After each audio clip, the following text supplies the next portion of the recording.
Hello and welcome to Clarion Call. Every Nigerian is a fortunate pilgrim. Our great great great grandfathers, our ancestors, they moved from certain parts of the world, certain parts of other African countries today, down to Nigeria. Most of us cannot trace 10 generations before our own generations in our present day families. Apart from people who are from very big royal homes in Nigeria, more than 99.99% of Nigerians cannot tell people who, if traced in their lineage, 10 generations, 15 generations before them, where did those ones live? Perhaps today you live today around that state where you are from. People in your lineage, your ancestors, 10 generations before you, what address do you know that they resided? Do you know where they lived? Is it traceable? No. In most cases, all of us are what I describe today as fortunate pilgrims. In the olden days, 100, 200, 400, 500 years ago, it was actually very risky to travel moving from a locality on a journey thousands of miles away. Beasts, wild beasts can destroy you and eat you on the way. Today, African population of animals has reduced. In many places where we see today move around easily, there used to be lions, tigers, leopards, dangerous cheetahs, dangerous animals that can chase you and chase you down. So movement, imagine movement 200 years ago, 300 years ago and beyond, before now, it was very difficult. How did people cross big rivers without the sophistication of modern boats? How? It was crude, it was dangerous to the core, it was quite difficult. But those people, they moved. Some succeeded. They ended up on the other side. They crossed 7 rivers, getting to this location where you call your ancestral home, only for you not to know that that is actually not your ancestral home. You are coming from a far distant nation. You are coming from a far distant location. But today you identify yourself as a Nigerian because you find yourself in one community. Thanks be to God. That your great great great great grandfathers were able to move in forests, across rivers, unsophisticated, and they got to this place where you call your ancestral home. Was a great miracle. Many of them died on the road. Many. If history was available to us, if history were available to us, you will notice that some of them died on the way. So that your own grandfather, great grandfather, great great great grandfather was able to get to this place you now call your village. It's not a miracle. It is. You are a lucky man. And that you moved from one place despite the challenges of safety to this place where you now call your village. You are a pilgrim. You are a pilgrim because that is not exactly your original location where God created you, where God kept you.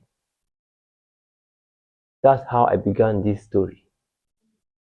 How many persons know if they could trace back 10, 15 generations in their lineage, the address locations of where those ones lived? Where did they live? Some people you see in Nigeria today, they came from different countries.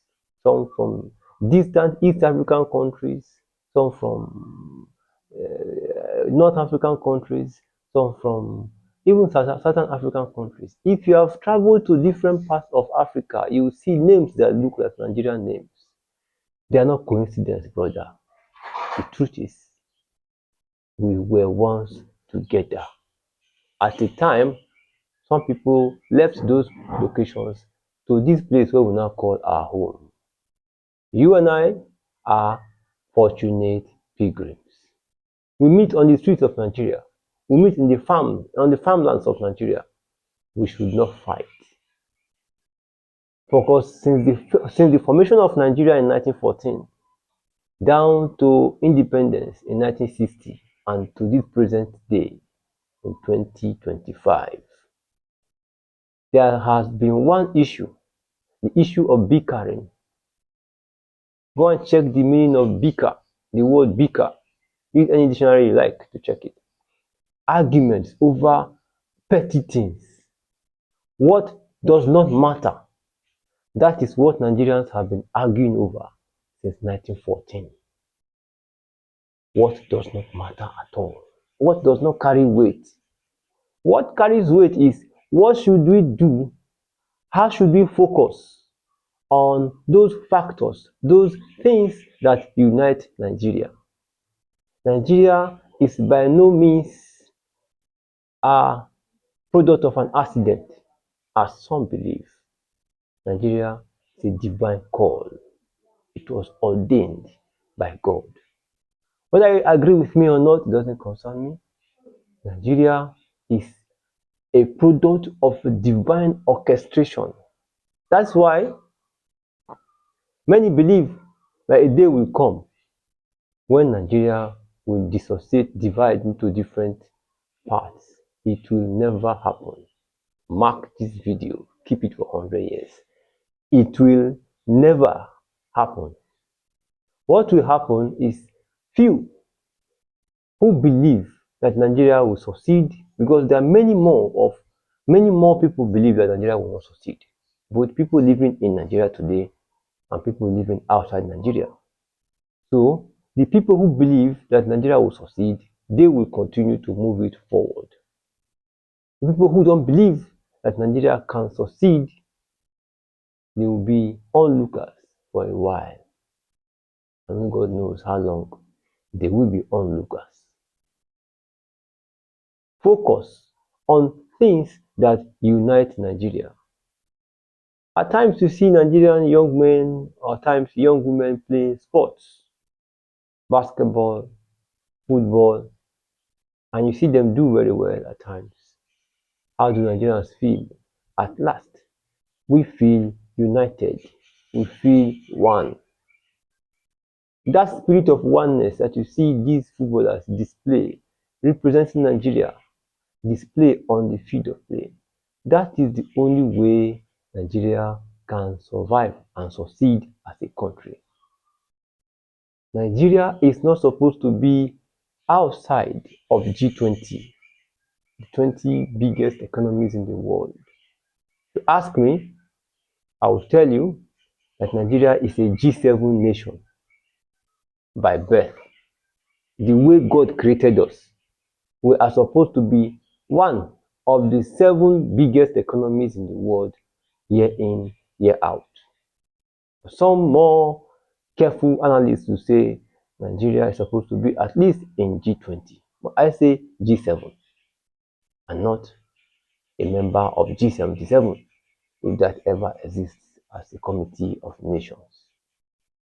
Focusing on things that unite Nigeria, that is what Nigerians need to focus on. The way we behave when we play sports, the way we behave when we trade. You hear this group is fighting that group, but when they get to the market, that group will buy from this group. When they pay you, why don't you throw the money in the gutter? When they pay you, why do you even sell to them in the first place? Say this person wants to buy this commodity, and that commodity belongs to you, and your father is fighting with his father, or you even fought with him in one location or the other. Why do you accept the money? You accept this money because you feel that it's a place where nobody should be rejected. The marketplace. That's how Nigeria should be. See us smiling. You see us talking. You see us exchange what you have come to the market to exchange. You take your goods, you take your money, everything is fine. That is how Nigeria is supposed to be. That is the type of that dialogue we're supposed to be having in the houses of assembly. Because the issue of one Nigeria has to come from Nigerians. No president can force every person in Nigeria to adopt the mentality of one Nigeria. We, the people, we have to adopt that mentality first and let the governor or the president and those other people who are leading Nigeria follow suit. The more we do that, the better for us. The earlier we do so, the better for us. Think of a country where people have sat down and said, this is how this country will be like. Certain countries have sat down and written down in documents signed and stamped by the biggest authorities in the land. This is the direction this country should go in the next 50 or 100 years. In the next 50 or 100 years, we want so and so number of houses to be built by the government.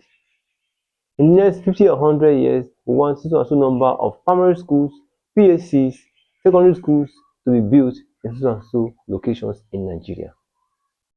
Imagine, let's break it down.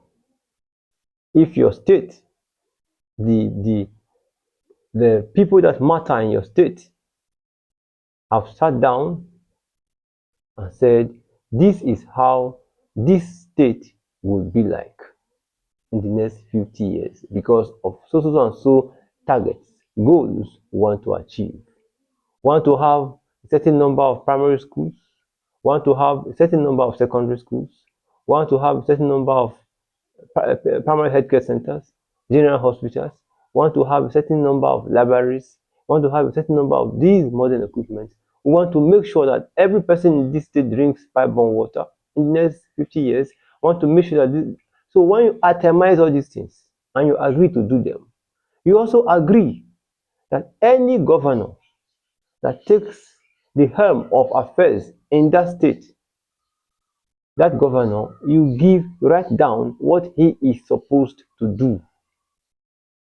And you put consequences because an elected official is like an MD or what do you call it now? Chief Executive Officer of a company.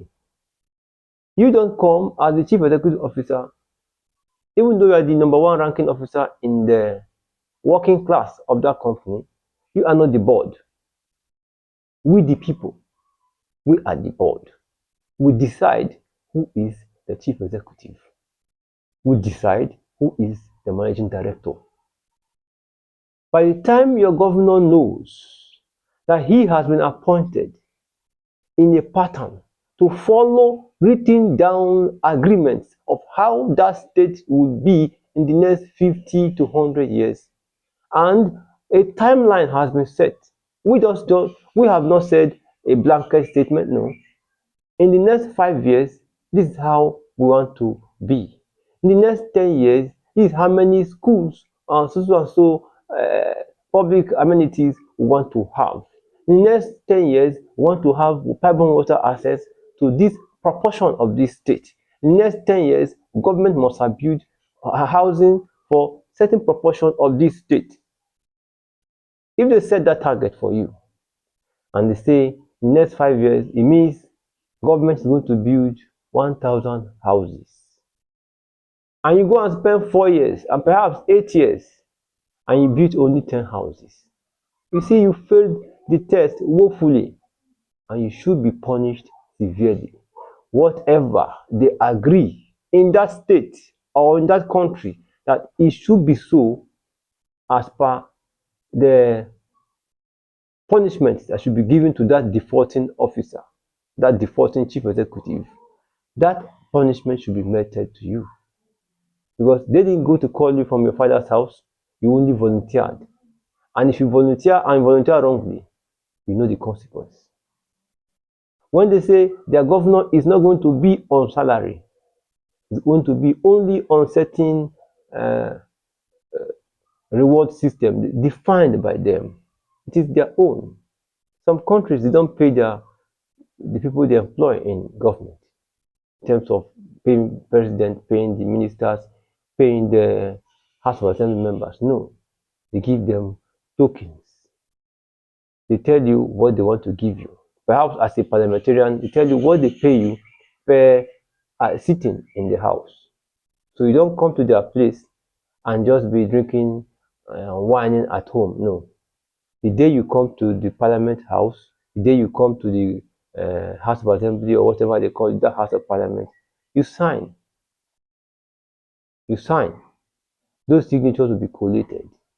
Then they pay you, perhaps daily or weekly or monthly. What should make you Nigerians united? That is what we are discussing today. What should make them more united? Since 1914 down to 1960 up to this extent, we have never sat down to discuss how do we want this country called Nigeria, how do we want this state called so and so to be? What is our game plan? If we don't decide what our game plan is going to be, we never achieve them. Remember, if you fail to plan, you have from the beginning planned to fail. So, those factors that cause disunity in Nigeria, let us look away from them. Let us no longer entertain them. The tribal diversities you see in Nigeria can be a source of revenue. Because when we tell people, we are the ones who tell people how our country is. If we tell people that our country is a good place, they should come and enjoy the cultural diversity, come and see different tribes, how they behave, and different food they have, different tourist attractions in these locations, they will come. But if we read a different rhetoric, we give a negative narrative that this tribe is bad. If you go there, they will kill you. This tribe is bad. If you go there, they will bomb you. This tribe is bad. If you go there, you will never come back. Nobody will come to Nigeria again because they will say, after all, this tribe has said this tribe is bad. This other tribe has said this other tribe is bad. So where is now good in Nigeria? Where is the safe place? Nowhere. To an extent that even the Federal Capital Territory will no longer be considered safe anymore because people have said certain things about it. And you think whites and blacks on earth, they don't listen to you? They do. So how Nigeria will be is what we want it to be. Fellow Nigerians, those factors that unite Nigeria, that is what we should focus on. There is no country that is 100% united. So don't be deceived by some people who tell you, in that country there is peace, in that country there is harmony. Go to the National Assembly, go to their House of Parliament, you see them fighting. Go to their streets, you see people talking about other people. So those trivial things, we should not bicker on trivial things. We should not argue on trivial things. Those trivial things, what is your tribe? What is your religion? What state are you from? What region? What custom? It's a local government of origin. Those things are trivial things. When you come to the project Nigeria, those things are trivial. Keep them at the level of local government. Those things are trivial. When we come to Nigerian national issues, national policies, state directive policies, we're talking of policies that will push Nigeria ahead. If you don't do it, you'll be counted among the poorest countries in the world. There are many countries that are catching up. Remember in 2014, 2015, Nigeria was comfortably on number 21, 21st largest economy in the world. How did we slip down from 25, 21, 25, 30, 40, and now in the 50s? Why? How did we get this bad? Because we have been distracted. Distraction from the pit of hell. Distractions always make you lose focus. And when you lose focus, you will not achieve your goal. And if you don't achieve your goal, results are low. Results are low, you remain a poor country. Imagine a team of sportsmen, maybe you like football, a team of footballers moving from their own end of the game, of the football field to another location. They want to score a goal. As they approach this other opposing team, the goalpost, you see This same team that wants to score a goal, they start fighting each other. This one will hit this other down, this one will pull this one down, this one will kick the other one. Think they will be able to exchange passes anymore? They cannot. This team that is playing against them will take advantage of that disunity. That's what you see in Nigeria today. People take advantage of our disunity. We are supposed to be good trade partners with people of other tribes, but we have turned ourselves to be a civil war with them. They're not supposed to be trading very well with the South. East is supposed to be trading very well with the West. People of different tribes, of different states, different locations, they are supposed to be friends. If we are not friends, how do we do business? A country that does not harmonize, a country that does not come together to trade with each other, to give out their daughters and their children, sons and daughters to each other, for years, holding on to one popular mantra, secluding themselves from their neighbors. How do you succeed? The language of Nigeria, we are multilingual, apart from English. English is the only language you speak in Nigeria where people listen to you. If you move from that arena, go and speak other languages, you see, it becomes difficult. Because since 1960 down to 2025, there has not been any policy that says so and so languages will be adopted as Nigerian national languages. South Africa has 12 national languages, and the issue of this national language is that you don't keep it at domestic level, you nationalize it and you develop it, meaning you have to build that language. You know how to speak your language very well, right? Translate cyber cafe into your language? Cyber cafe, cyber cafe. What is it called in your language? Ink. What do they call ink in your language? App, mobile app. What is it in your language? It doesn't have any name. You go and write one sentence because you want to translate this thing. Because the people, the linguists, people who study linguistics have not studied your language and known and decided how to integrate new words into the dictionary of your language. Your language, does it have dictionary?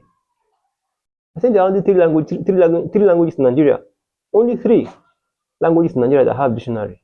And how rich is this dictionary? So we have a long way to go.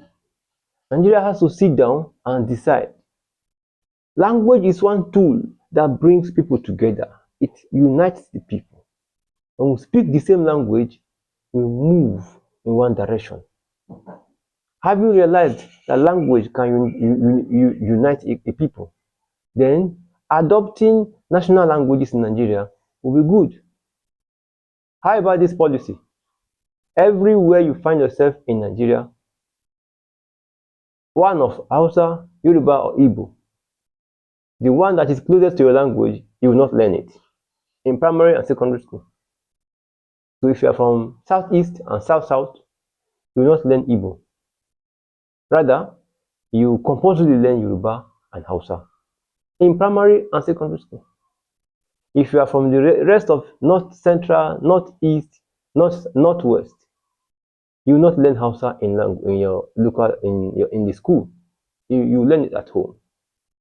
So compulsorily, you must learn Igbo and Yoruba in primary and secondary schools. If you are somebody from the Southwest, you speak Yoruba, you will not learn Yoruba at school. You will learn that at home. So, by direct implication, you will compulsorily learn Igbo and Hausa in primary and secondary schools. That's a good policy. Try it for 20 years. You see, every Nigerian can speak one or two or three of Igbo, Yoruba, and Hausa. When you do that, then those languages become our national languages. Add them to English. You know the implication? Anywhere you go to in Nigeria, there is something you are talking that people are listening to. Language has a way of making people unite. You see a stranger, it looks strange to you, but when you hear him or her speak your language, you become more relaxed. When you talk to him or her, he understands. You people become brothers. Why? Language has dramatically united the people. So if you talk to me, I understand, I'm most likely to agree with you. If you talk to me, I don't understand, I'm not very more than 50%, I will not agree with you. So having realized that language is a strong connecting tool of friendship, what is happening to Nigeria? Can't we develop this policy? That's why I started by saying that we are fortunate pilgrims, all of us in Nigeria. We came to Nigeria from somewhere. People came from this area called Western Africa, Ghana, Togo, Cameroon, Cote d'Ivoire, and the rest. Some Nigerians have relatives in Senegal. Till today, a colleague of mine has distant relatives in Senegal. How? Ask yourself. So we should stop fighting whoever we see on the streets of Nigeria and say he is an enemy. No. Rather, just have a good identity management system. Identify people. Whatever they say is their state of residence. State of residence should be at the back of our mind, not state of origin. Because a man can move from one state to the other, stay 10 years or more there. He's already residing in that state. State of domicile. That should be what Nigeria should be talking about today, not state of origin. State of origin is a confusing term. It makes people become enemies of the other. Because state of origin is different from mine, and mine is different from yours, we seem to be not in agreement. But if two of us have lived in a certain location, whether you are originally from there, I am not originally from there, but we have stayed there for 10, 20 years, state of origin should no longer be a problem. It should be state of domicile. Because where you call your home, that is your home. Like I told you, people that lived in your lineage, in your family, 10 generations before you, they don't have what you call village. That place you call your village, that is not their own village. They came from Congo. There are tribes in Nigeria they came from Congo. We know. Some people came from Uganda. Some even say they are from Israel, Hebrew. Ask him today, he said, I'm Hebrew. Because he believes that's where he's coming from. So what are you trying to say? You are trying to make life difficult by looking at factors that disintegrate Nigeria. Look less into those factors. Factors that unite us. Our common energy.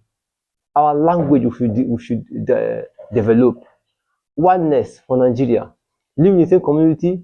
Talk about state of domicile, local government of domicile. Where you call your home, that's your home. That's how that country, that state, that local government can grow.